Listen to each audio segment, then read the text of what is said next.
HSI familia, and welcome back to ¿Qué pasa, HSIs?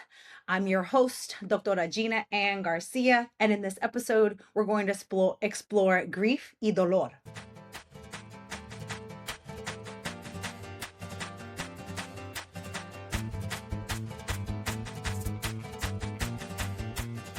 What up, fam? Thanks for tuning in and remaining committed to the HSI community. This season on ¿Qué pasa, HSIs? We are being vulnerable as we unpack what it means for the HSI community to lose financial support from the federal government. I have been asking guests to mourn the loss of HSI funding while exploring hope in this time when it feels like we are losing so much. Our democracy, our freedom, our neighbors who are being disappeared by ICE, our access to healthcare, and even our ability to buy groceries. And with all this loss comes grief or dolor, which Dr. Christian Bracho, in his chapter Grieving in Spanglish, a Glossary of Loss, defines as a state of grief, sorrow, or distress. Pain, Middle English, denoting both physical and mental pain or distress. Via Old French from Latin dolor, pain, grief. We often think about grief and mourning as connected to death and dying. But as humans, we experience so many forms of loss, grief, pain, y dolor. What I have found in asking our guests what the loss of HSI funding means to them is that there is a tremendous amount of pain, grief, and distress. There is also uncertainty, fear, and sadness as we wait to see what the future of HSIs hold. Today's guest, Dr. Christian Bracho, is a certified death doula or end-of-life doula, defined as a non-medical companion who provides personalized and compassionate support to individuals, families, and their circles of care as they encounter and navigate death, loss, and mortality. An end-of-life doula advocates self-determination and imparts psychosocial, emotional, spiritual, and practical care to empower dignity throughout the dying process.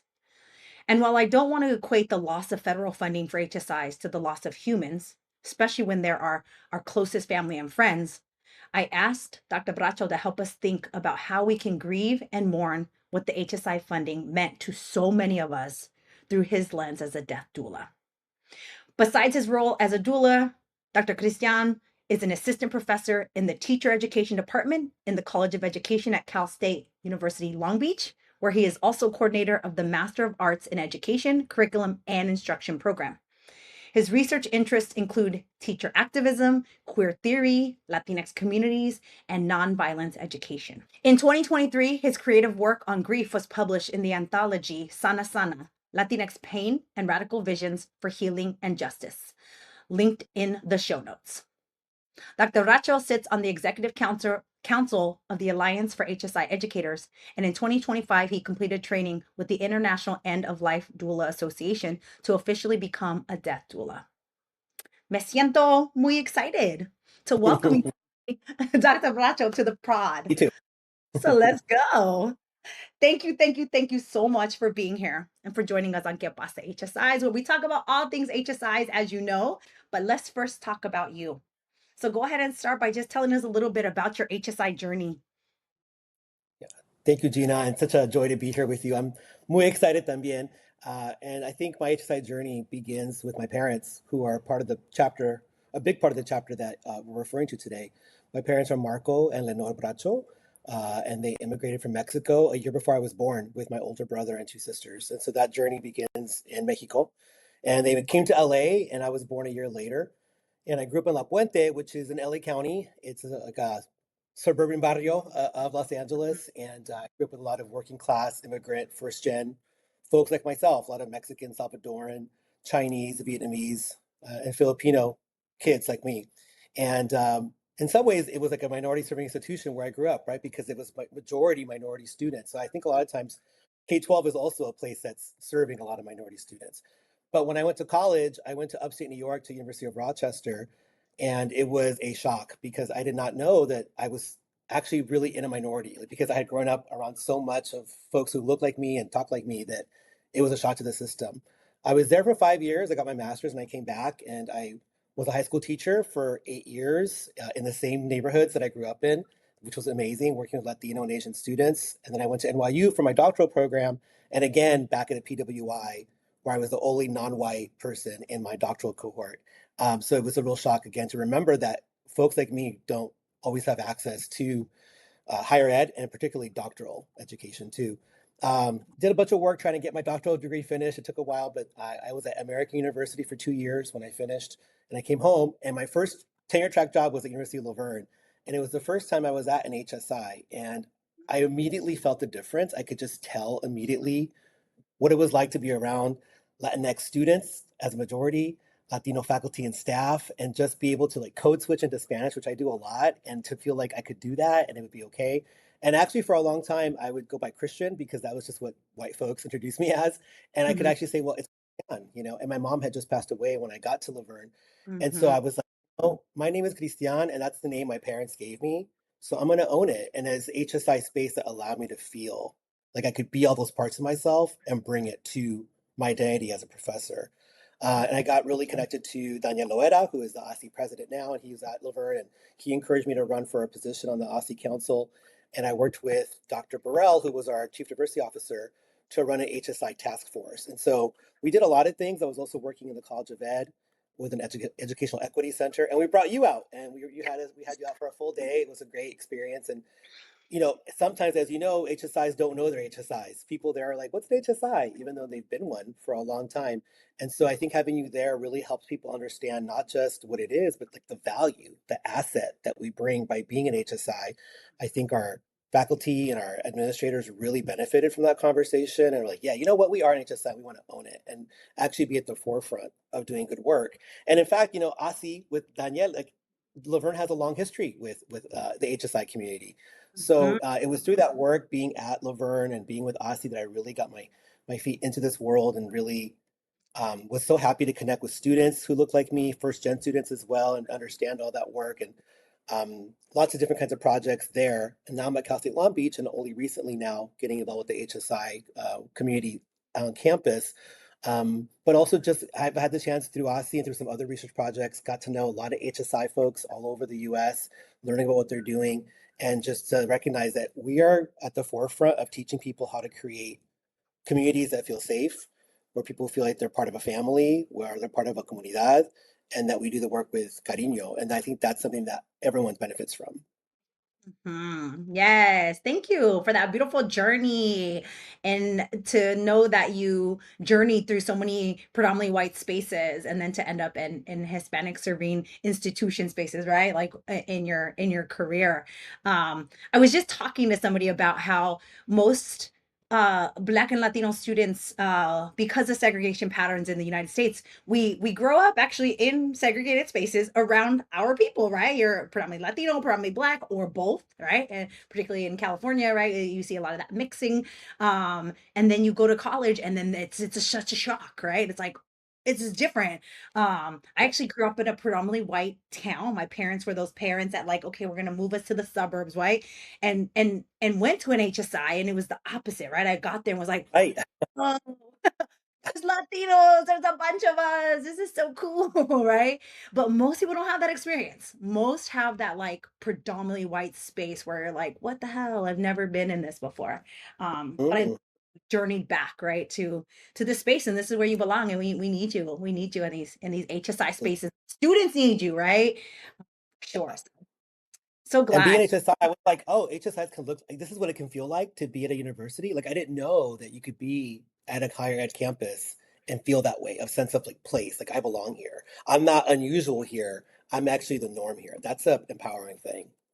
It is, and that's what we want HSIs to be, right? And we're still working on it. We're still getting there. And the loss of funding is not slowing us down. That's what we're learning on HSI. Que pasa HSIs this season, right? It's not slowing us down.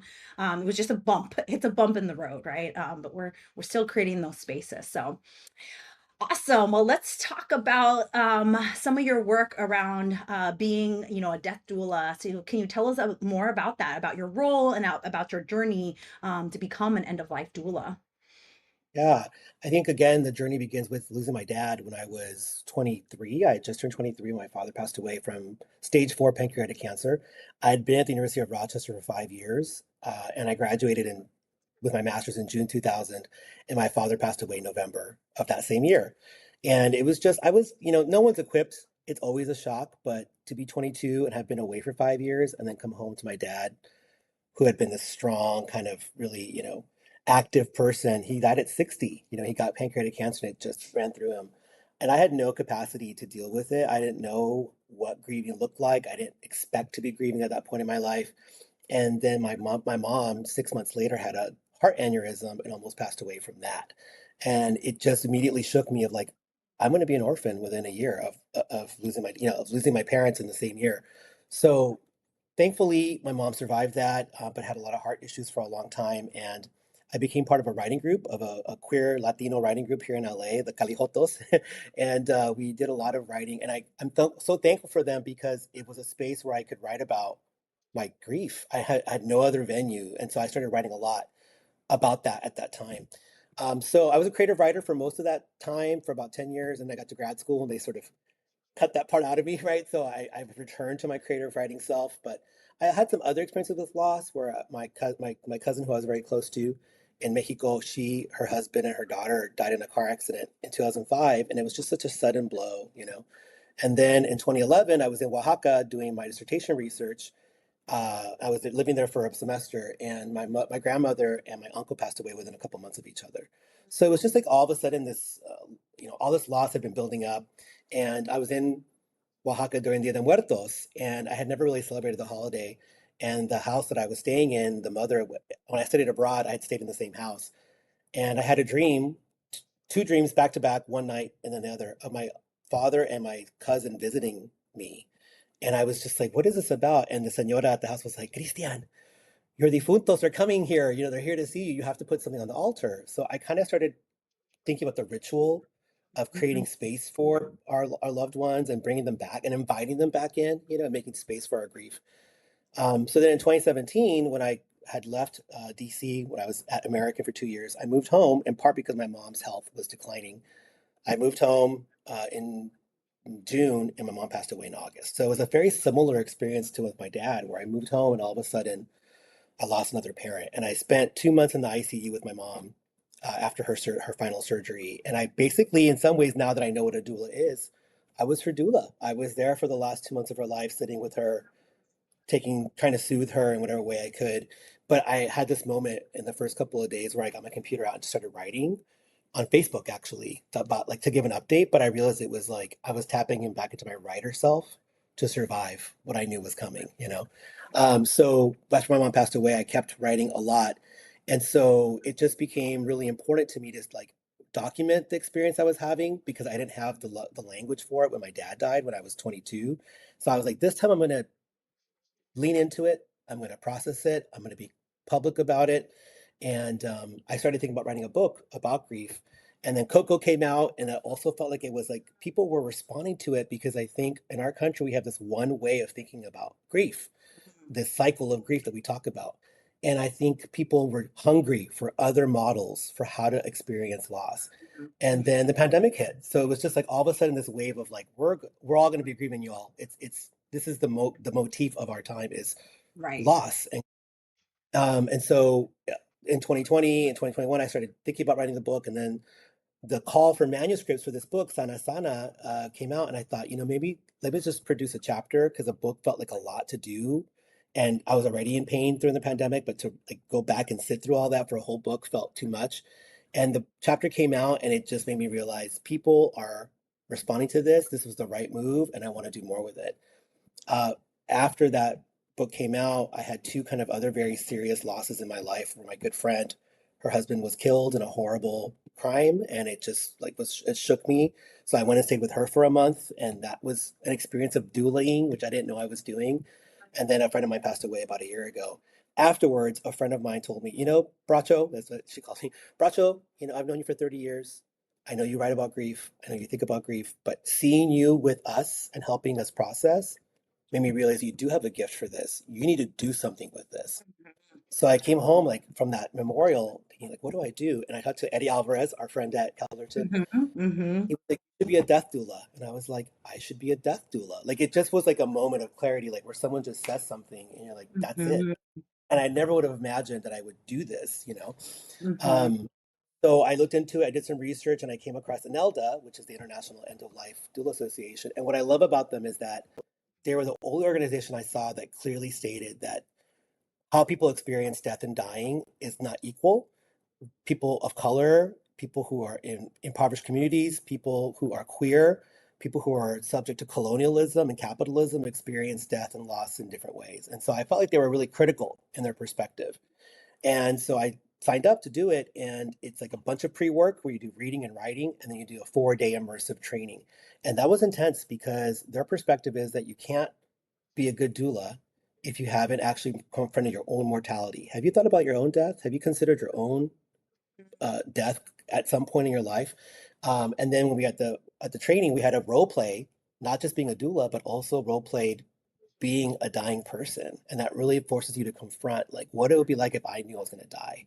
Mm, So for me, what I've learned about being a doula is that you can't go in and tell people this is the right way to grieve, this is the right way to die. That's not what a doula is, right? A mm, doula is someone who's alongside people who are dying or grieving, and you're responding. It's like culture responsive pedagogy. What's the number one thing we learn as teachers who are doing this? Listen to your students. Same thing. Listen to the people you're with, and you have tools and capacities, but you have to be ready to use them as they come up. And they can be sort of helping them with therapeutic kind of conversations. It can help them with planning funerals, planning celebrations, having conversations that are about resolving conflicts before they pass. There's so many things that doula can do. We don't replace doctors. We're not replacing, spiritual leaders. We are people who are there to serve and provide opportunities for conversations and for rituals that sometimes, because we have such a clinical model in the US, get left behind. All that like mm, really emotional catharsis that needs to happen, we mm, have get to do in hospitals. We don't always get to do when we're in an ICU, right?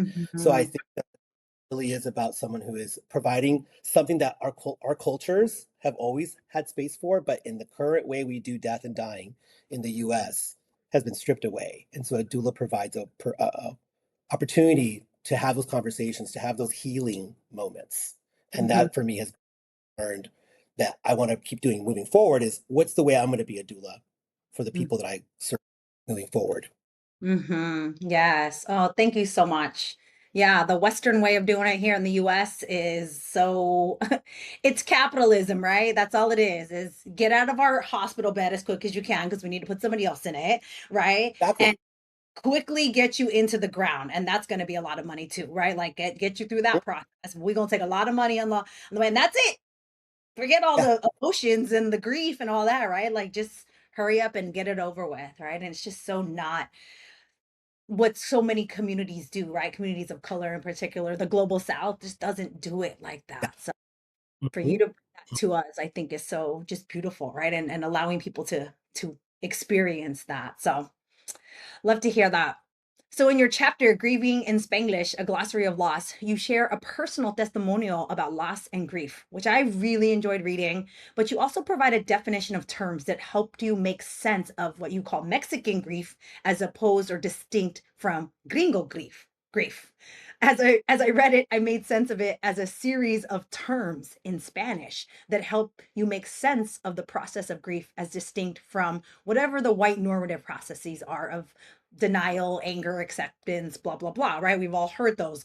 And then you just kind of think you have to go through those, right? But as I was reading your chapter, I was like, oh, he's providing us alternatives, right? These different ways, and maybe not stages, because then that just puts it back into a colonial process, right? But these different feelings and experiences and emotions you can have, right? So that was my, of course, theoretical brain still putting it into something sort of theoretical, right? And so I love that. But is that correct or not? So tell us a little bit more about the chapter and the significance of these six terms that you define for us.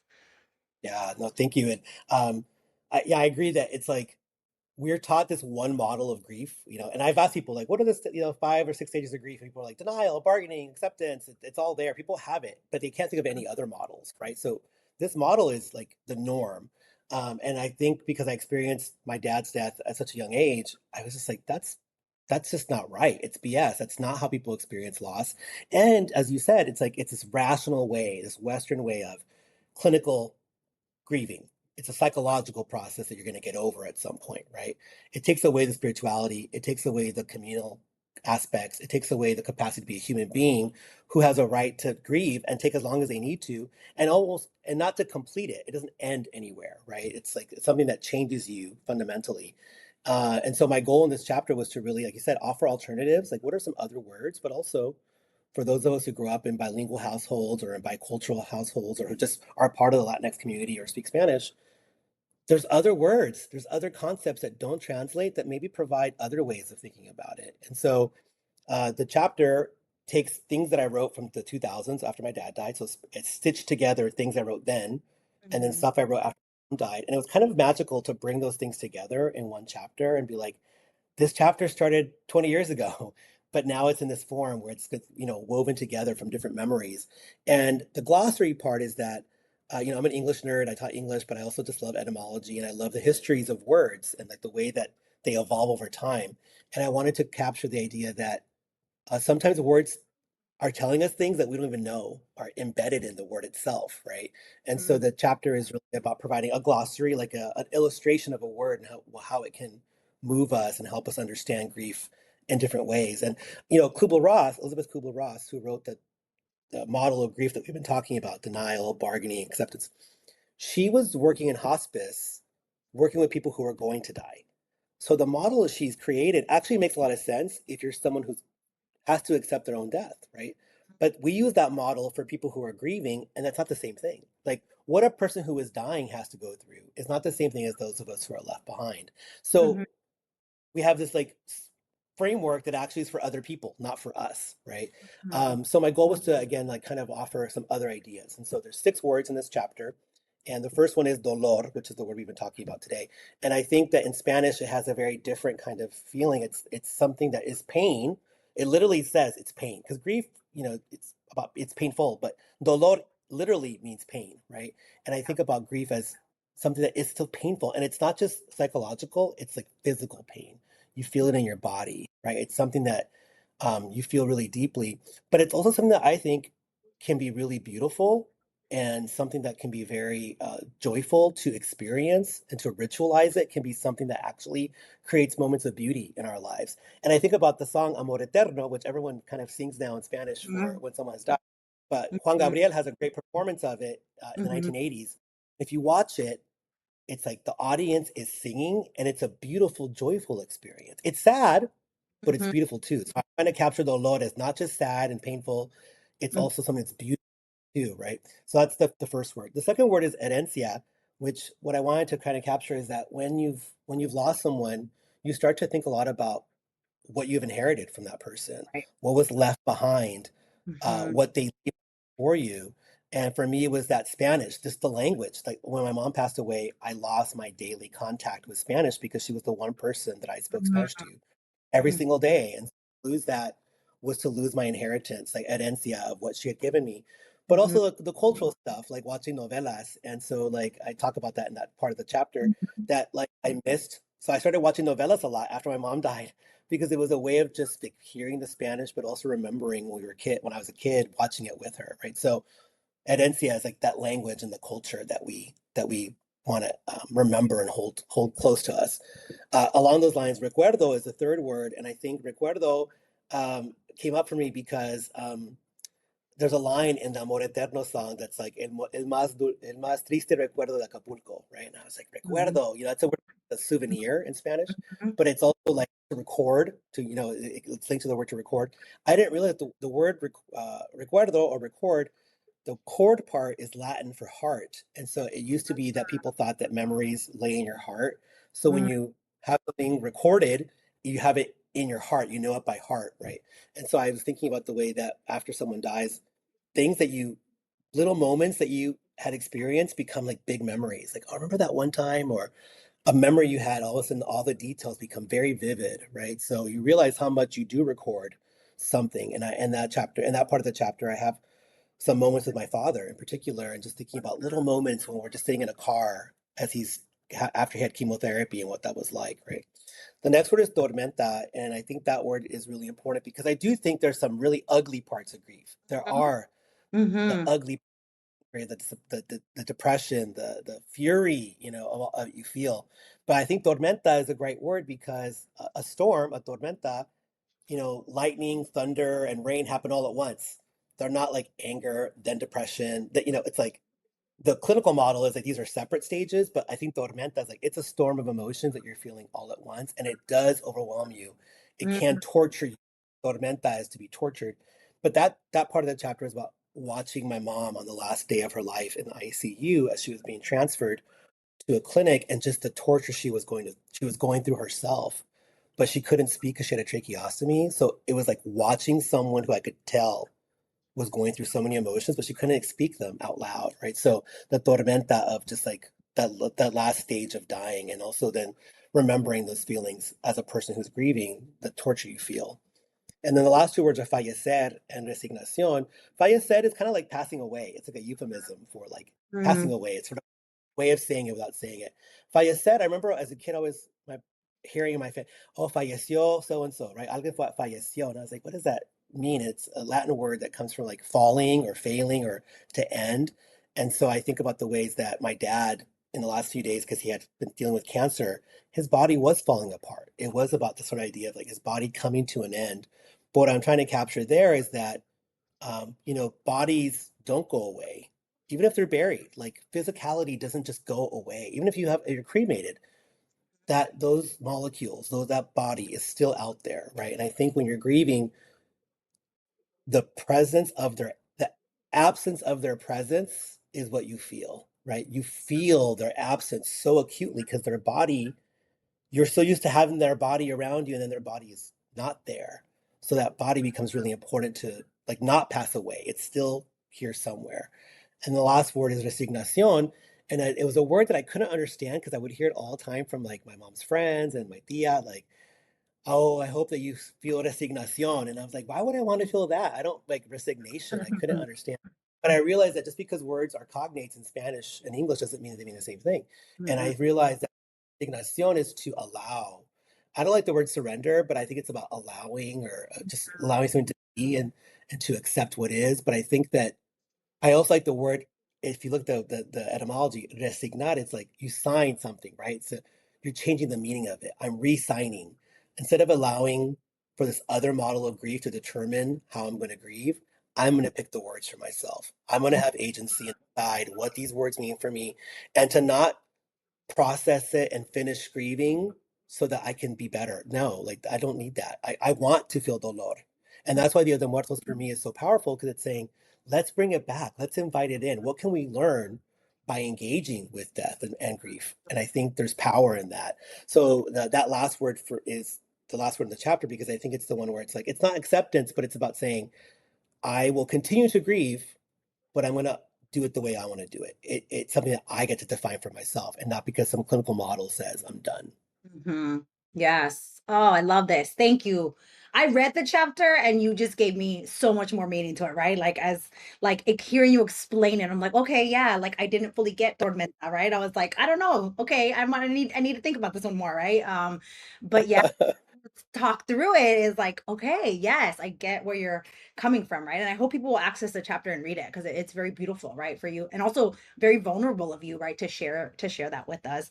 But then I'm also even thinking about the differences, right? You use this term like the gringo grief versus like the Mexican grief, right? And when you were talking about herencia, I'm like, in in the colonial system that we're in, immediate, it's like what's the inheritance, right? That's the Right, right, it's right. like What's the money? Right, exactly. where's the money? Who's getting the house, right? And families like beef, right? Like people, siblings beef, right? Like they start fighting and like the like division of assets, right? And that becomes the person is not even like we haven't fully grieved, right? They haven't even been buried or cremated yet, and people are already beefing about that, right? And so here you to just rethink these things, right? These words that like come into play in the process of someone passing, right? So yeah, it's beautiful. Thank you Yeah, so much. I like how you put that. I hadn't thought about that. You're right. Like the idea of like how inheritance works in this one model of like it's about financial assets, not the Mhm. you know memories and the cultural and linguistic assets that are our herencia, right? And that we get to hold on to, right? I think that is a really interesting thing. And as I think about a book version of this, I think that gringo versus Mexican grief is something I want to map out some more, because I do think more people everywhere are doing Dia de Muertos. I'm like, something is happening where people are like, this is beautiful, and we want this kind of grieving, not this other thing we've been doing. Yeah, no, more. I know. I think about that too. Like even when you said, "Oh, I didn't used to celebrate," right? Like also same. I did not, right? And now I do, right? Like that we didn't. A lot of us did not here in the U.S., right? And my mom is also super hardcore Catholic, and she still struggles with it, right? Like, Right. don't know about this, Right. Gina. You're inviting like spirits into your home. Right? Like I'm like, Mom, it's like, culturally, this is it makes a lot of sense, right?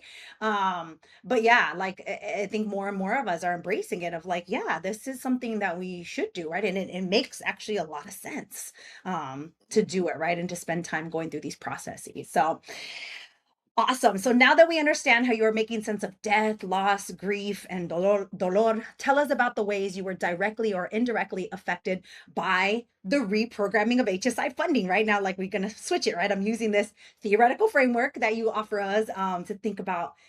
We're going through some of this right now, right? The HSI community is grieving. We are experiencing some of these words you've shared with us, right? So tell us about how you're experiencing it.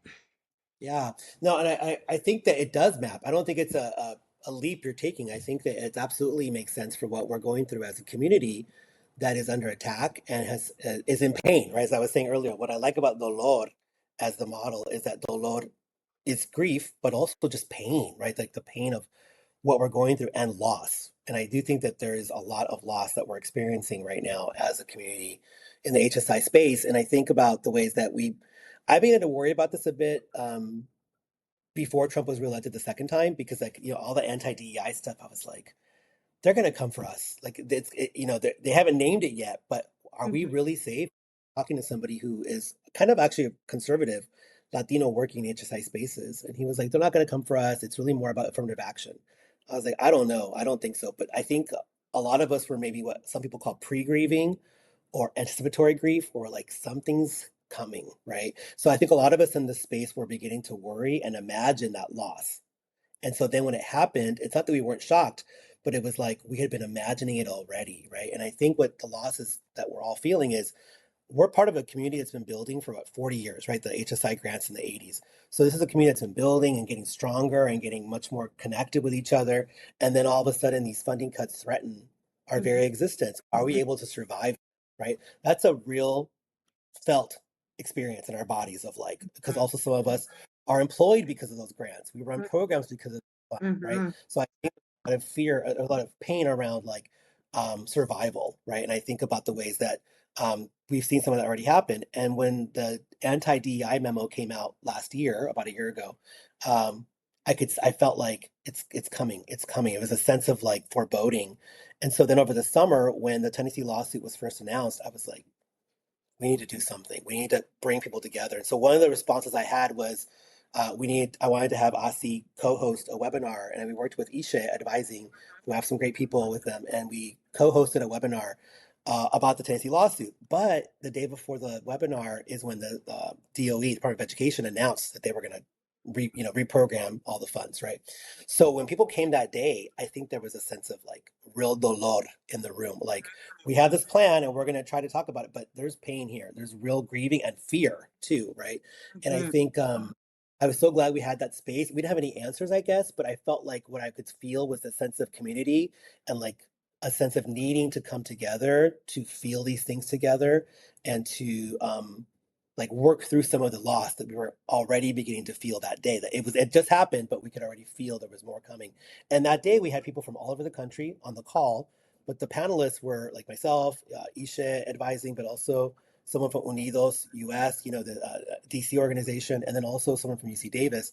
And what I learned from that is that we need to be cutting across sectors, across higher ed, policy, government, and grieve collectively. And I think that's what we're talking about earlier. A mhm, lot of the way Western or gringo grief consider it's an individual process that you go through on your own and you mhm, process. And I think Mexican grief is a collective experience. It's something you do together. And I think about that moment with Juan Gabriel and all the people singing Amor Eterno. There's mhm, something about doing it together that doesn't stop you from feeling it, but it makes it feel different when you're with others feeling mhm. those feelings. Mm-hmm. And so that was something that I really responded to in the moment. And I think Aussie also, we had to think about, well, what are we going to offer people? Because so much of our programming, our praxis events are about training people. How do you get the funds? How do you use the funds? How do we still continue to serve our community, our professional community in particular, in ways that are meaningful in the context of what's happening? So we had to rethink some of that. We had a workshop on like professional opportunities and navigating that. And as much as it was a professional kind of framed conversation, it was also about pain and loss and the fact we are losing our jobs, we're losing programs, things are disappearing. And I think there was just a lot of people who were also bringing with them the pain of, as you mentioned earlier, ICE being in our communities, all the anti-immigrant sentiment, all the Mm-hmm. attacks on higher education that are happening as well, the Department of Education being dismantled, all those things that are happening at the same time, they're creating conditions for even more loss. A sense of safety has been lost, a sense of place is being lost, people being picked up and disappeared, people having their puestos, attacked by people on the street who feel empowered to just be like, you don't belong here, and kicking their stuff, abuelitos having their stands kicked down. Like that's painful. That's violence that we're having to experience. And so to me, the dolor is the pain of losing our sense of safety, but also seeing our communities be attacked on so many fronts, as communities of color, as immigrants, first gen people, also for me as a queer person, just all the attacks on trans and LGBTQ people. So Mm-hmm. all those multi fronts are creating a scenario where Mm-hmm. um, the grief is multidimensional, right? It's cuts across these things. And so as a doula, my job is to name death when it's happening. And with this funding being redirected or cut, it's like we're being asked to pretend that nothing has happened. Like we're just gonna change the budget up, we're gonna restructure, keep going, and that's harm in itself. That's damage that's being done when we're being asked to keep going and just accept that these things are occurring when that being cut isn't just a budget line item. That's someone's safety on campus. That's a place where they feel safe. That's a mentor they had who they don't have anymore. That's a opportunity to be seen as an immigrant who has assets, who can speak Spanish and English and Mm-hmm. feel safe speaking Spanish and code switching, whereas now they don't have that space anymore. So our students now are losing places that allow them to feel safe at a place that hasn't always felt safe. Our students don't leave their grief behind when they come to campus or when they enter a Zoom room for a class, right? They're holding so much grief in their own communities as well. And so I think about our staff and faculty are hurting, but our students are losing safety and they're losing a sense of community at a time when they were barely, I think, beginning to feel in some places that they belong. That sense of belonging was still kind of growing. And now some of these things are being taken away. Mm-hmm. Whew. You just named it all. I know I named some of those things in the intro, but have just amplified it, right? Like the tremendous loss that we are feeling, and it's just layers upon layers, and it's just a lot, right? And here on the podcast, we're talking about obviously connected to HSI funding, Title V funding, but it's so much more than that, right? And that's what's coming out in all these conversations. It's a lot, right? It's so much that we're dealing with all at once. So yeah, I mean, I love just having you here to help us think through even like it's okay to feel that, right? It's okay to feel that pain, that loss, whatever you're Mhm. feeling, because we have to. We're Right. not gonna we're not gonna be able to heal unless we sit with that first, right? Like, and however long that's gonna take, right? Like you said, there's no one way to grieve. That it can take time, right? I had one Yeah. guest already. We'll hear our episode 2, right? Talk about I haven't even started yet because I'm too busy caring for others, right? And I was like, Hmm. sounds like eldest child stuff, right? When parents pass, right? And you probably, you obviously have had your parents pass and you have siblings, right? Like eldest children are often like, okay, let me take care of everybody, and they don't even get to like grieve yet, right? Like, and it was powerful to hear that, right? For her to say that, I was like, oh wow, yeah. She was like, I'm not even there yet. I haven't Yeah. even. And I thought about that a lot about how our students are first gen and they might be the ones who are translating all of this for their parents. They're the ones who are explaining what's happening. They're translating policies, are navigating bureaucracies. They are, having to hold all that and then come to class and try to get Mhm.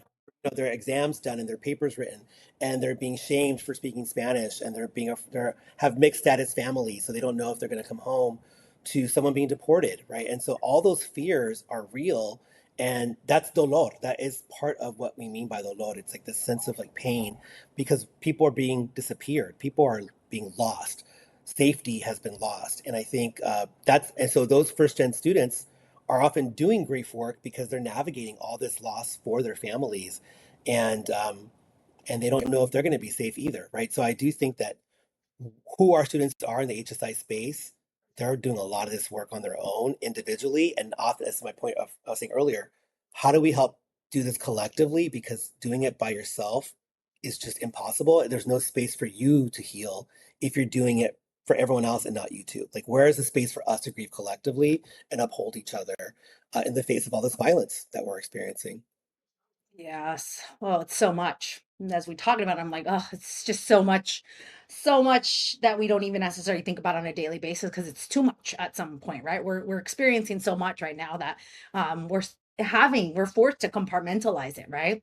Yeah. Like I feel like that daily, right? Where I'm like, I really want to like scream right now, but I actually have to like go to a meeting with my dean, right? Like, so I can't just scream or cry right now. I need to actually be a professional, right? And so we're having to compartmentalize all that, right, in order to continue. And it's There's hard, right? It's hard on There's us. something in the literature called disenfranchised grief, which is Hmm. the idea we have feelings that we're not being allowed to feel. Like we're not allowed to express that grief because we live in systems or work in systems that are like, well, this is just a budget cut or it's just politics. We're just having to, comply or whatever. Like, okay, well, that doesn't mean that what I'm feeling isn't real, not abstract, it's concrete. I have legitimate grief to be feeling here. Yeah. And the things that we're losing are what keep me feeling safe, what our students feel safe. I, I want to scream and cry too. And the fact that I'm not being allowed to, the fact that I'm supposed to like just show up and be like, let's get to work. But the systems out there are falling apart. But we have to be the ones who are still acting rationally and clearly. Like that's not fair to us. Why should we be the ones who have to just keep going as if everything's normal when obviously it isn't? And there are people who were there who aren't there anymore. Programs that were there that aren't there anymore, right? We're seeing that everywhere. There's even, I think about K-12 schools, all the students who have left California, who aren't going to school anymore because they're scared of being deported or being detained, right? Like they may not be, they may not have died, but they're gone, and that loss is real because Yeah. they are no longer could be, right? So all those things we're feeling at once, and we feel it in our bodies, but we're Hmm. being forced to keep forward as if everything's fine. Yeah. Oof. So much. And then of course, Hmm. like now what, right? Like I took a break from this podcast for a season, right? Because normally in the fall I would have released another season and I was like, I don't have answers, right? People want answers. And I'm like, I do not have answers. And I'm not calling on any guests who I learn so much from all the time to have answers. Like we don't have answers, right? Like stop forcing us to have answers to any of this because there's just no answers right now, right? And that's okay, right? Like we need to be okay with that. What are we sitting Absolutely. with, right? And then I say that, and then my next question is going to be like, so now what are you as your campus, Cal State, Long Beach? What are y'all doing to continue this work, Yeah. right? There is people are trying to figure out how to move forward. So Cal State Long Beach has been a long time HSI, right? A lot of HSI work, lots of funding, right? Y'all have Yeah. lost a lot of funding and have had a lot of funding from these different Title V and Title III programs. So how are y'all continuing this work? Yeah. No, and I want to honor what you're saying about like the impulse to be like answer driven or solution driven or to be like positivist, like we're going to get to an answer somehow, right? I think that's a natural impulse, right? But I do think that we can do both things. We can like feel all the feelings and be messy and allow it to be not circular, not linear, our feeling about grief, but also try to come to a place where we can create structures that sustain through this experience and that are going to survive and to um, build something out of what's happening right now. So I do think we can do both things at once. And I went to an exhibit on campus at Cal State Long Beach about 2 months ago, and it was a exhibit on echo grief, which I had not. It was I felt very zen. I walked in, I'm like, it's echo grief. I didn't even know, right? And it was Mhm. an exhibit by an artist who writes about the idea that echo grief or eco grief is the idea that there are people who are feeling grief over the loss of our planet, over like because of climate change and environmental destruction, and that there's pain over losing our planet, right? So as I was saying, it cuts across all kinds of different feelings, this idea of grief or dolor. And as I was in the exhibit, I was thinking, oh, but this isn't just about our planet. It can be about communities that we're part of. Like as we see communities that we're part of get dismantled or attacked, that is painful too. That's a collective grief that we're experiencing. And so I think about the ways that Cal State Long Beach, I've been there for this is my third year. And when I came there from Laverne, I was just focused on adjusting and I was still doing Aussie work. But it was this year that I was like, I want to be more connected to the work that we're doing around HSI servingness because what I realize is, and what I think Long Beach is doing well, and I think others are doing really well, is we need to do work together to continue to serve our students in spite of funding perhaps being cut and not coming back at some point, right? How do we continue to serve and not be grant driven so that we continue to feel like we're serving our students and creating and like help our communities thrive and not fall apart or die because of this funding being cut? Like our communities aren't only thriving because of the funding. They're thriving because of the people who are in them, right? And so what I've loved about being more involved with El Concilio, which is the uh, our HSI servingness group on campus, is that I'm really getting to know so many great people across campus in different sectors and figure out what they're doing, right? So in 2023, they applied for the Seal of Excelencia app, and we got the Seal of Excelencia rather. They did the application, they got it, and now we're doing the recertification. So I'm getting to be part of that conversation and learning about the ways that we're doing all kinds of work around first gen students, about creating services for undocumented students. Our Dream Center is doing great work in the community, thinking about during the pandemic in particular, all the housing and food insecurity, but now institutionalizing that and finding ways to make that part of what we do, and recognizing that our Latinx students are often, and our first gen students are the ones who experience that the most, who are often the ones who are most vulnerable to those kinds of insecurities.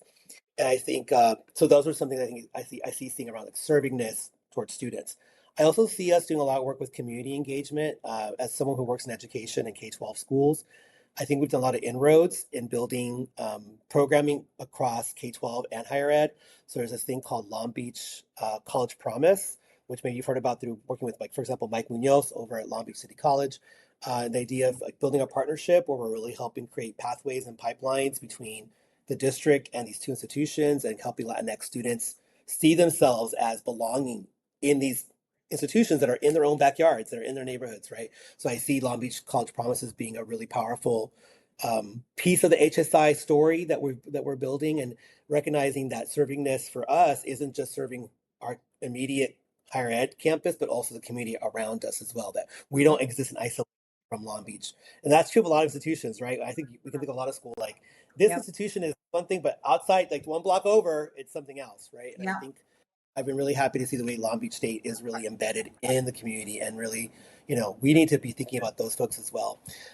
As I'm part of the El Concilio, the recertification for Excelencia, I'm part of a completion and beyond subgroup, and I've been really excited to learn more about what we're doing to help Latino students graduate and complete on time or in a timely manner. So a lot of things around like summer scholarships, incentives to finish courses, opportunities to redo or not get disqualified from courses, right? So just really thinking about the realities of our students, that those lived experiences are real. It's not because students have deficits, it's that they have other commitments and lives that are sitting us alongside their life as a student, right? They might have lots of jobs, they might have families they're taking care of, they might be parents themselves, right? So I think about the way that all these structures that I'm getting to know about are helping students complete on time and then think about their lives beyond that. But I think a lot of institutions would blame students versus saying, what could maybe the requirements need to be tweaked. Maybe these courses that are these bottleneck courses need to be reworked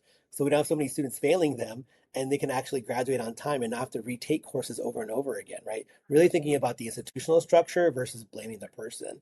Mhm. And the last thing I'm trying to get more involved with it on campus is in the College of Ed, we had a grant, an HSI grant to fund a group called Caminantes, which was like for Latinx educators, a pipeline for that.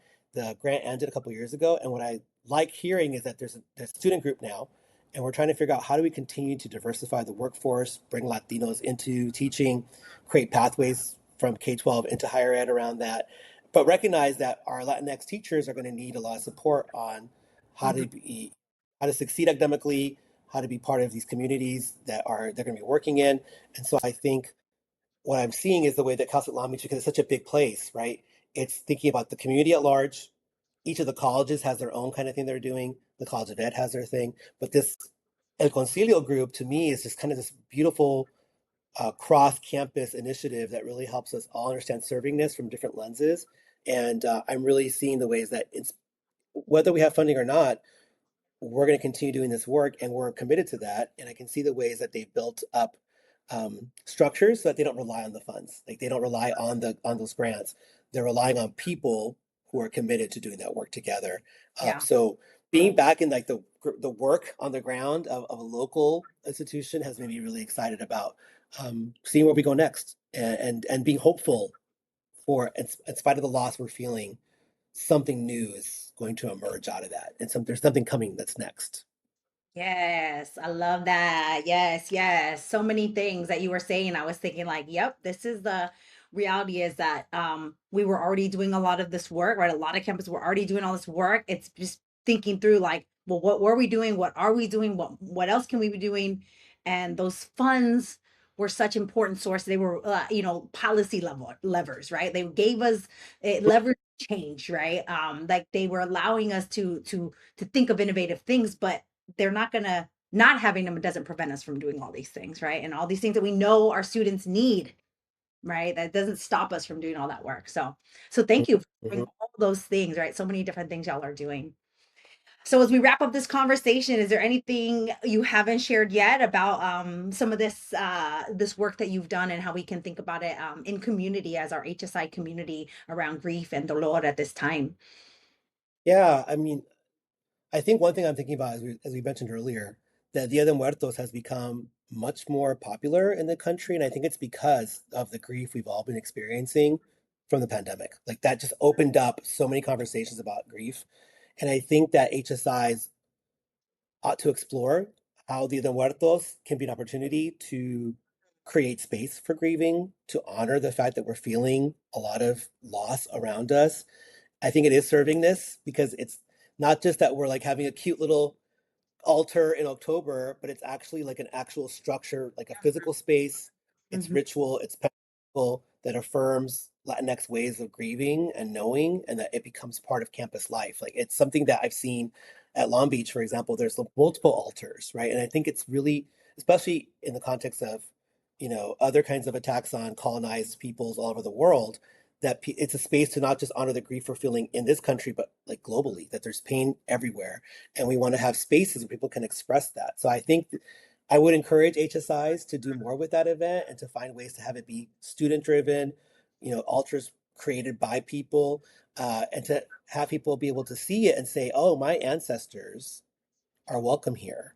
All Mhm. the people who brought me to this place are part of my journey, and I Mhm. get to honor them." At this place, like, and for so many Latino families, higher education has always been seen as like the pinnacle, like, oh, mi hijo va a estudiar, he's going to colegio, right? There's something pride in that. And so to be able to Yeah. bring folks in and honor that pain on campus, I think is really beautiful. And I Yeah. think in terms of what I would encourage other folks to do at HSIs, I think that leaders on campus have to honor that dolor by naming it and not pretend it's happening. Yeah. We're supposed to, I guess, saying earlier, it's this clinical process. Let's push back that. Let's push back against that. As a death doula, I think that I just see everywhere all the pressure we have to like move on and act as if our emotions are going to just get resolved.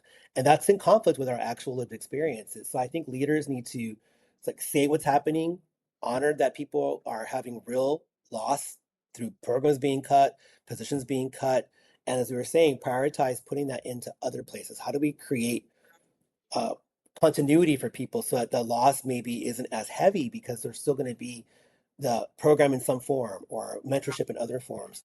I think faculty and staff also, faculty in particular should create opportunities for students to like acknowledge that they're grieving, and if they're grieving to be more flexible with things, create space in class for people to talk about what they're feeling. And I think about staff like RAs or advisors who may not be to hear grief, but often do. We know from our own conversations at OSSI how much advisors hear and how much they carry, right? And they can't absorb all of that on their own. They need support also to Mhm. be able to be responsive to the grief of their students. And Mhm. I think the more that we sort of create space for uh, faculty and staff to honor their grief, the better equipped they are to help students with their grief. Mm. And so I think it cuts across all those places, but I definitely think HSIs have a really important role to play moving forward because of all the attacks we're experiencing. Mhm.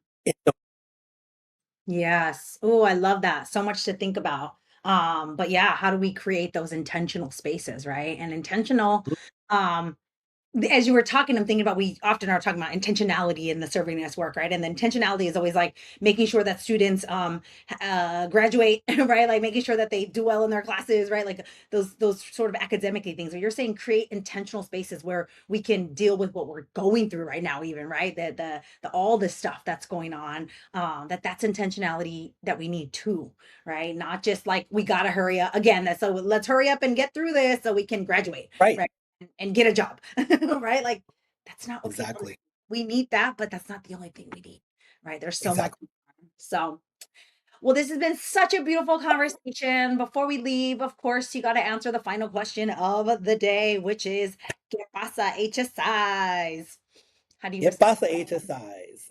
I guess I'll say, if servingness is about liberation and thriving, I think the way HSIs can continue to do that is to not pretend that everything is okay, to not be neutral, to name the grief, to name the pain. I know we're vulnerable, we're scared, there's a lot of fear. I get that, but we can be stronger when we name the feelings and own those as assets. Our emotions are not weaknesses. Our emotions are assets that help us live in the world truthfully and meaningfully. And we can get through this tormenta together. We have herencia that we can Mhm, draw on, honor, and we have recuerdos of how things have been, but those allow us to find new ways of doing it moving forward. So we've lost things, but we're not broken. We're mhm, not assetless. We have lots of things that we learn from this that will help us um, give resignación and decide how we're going to do this work moving forward on our own terms. mhm. Yes, y eso es lo que pasa. Thank you for joining me on ¿Qué pasa, HSIs? Yes.